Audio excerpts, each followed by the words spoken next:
Pada Hari Raya Kuningan kemarin, rumah milik warga Igusti Lanang Toyo di Banjardinas Tengah, Desa Sidemen, Kecamatan Sidemen, Karangasem terbakar.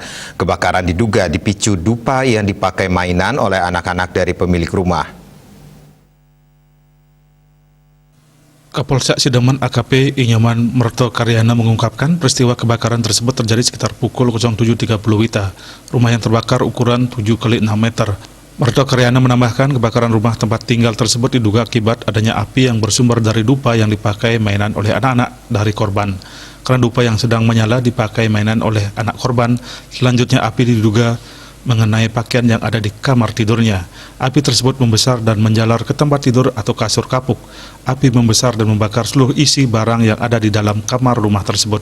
Dia menjelaskan untuk memadamkan api, warga setempat sempat memakai air seadanya. Hanya saja upaya itu belum membuahkan hasil karena api terus membesar. Selang beberapa menit petugas datang untuk memadamkan api. Api baru berhasil dipadamkan pada pukul 09.45 WITA. Akibat kejadian itu, kerugian material mencapai 55 juta rupiah. Kepala Dinas Damkar Karangasem Inyoman Siki Ngurah menjelaskan setelah menerima adanya laporan kebakaran tersebut, pihaknya langsung menerjunkan personel untuk melakukan penanganan. 3 mobil damkar dengan 8 personel dikerahkan dalam pemadaman.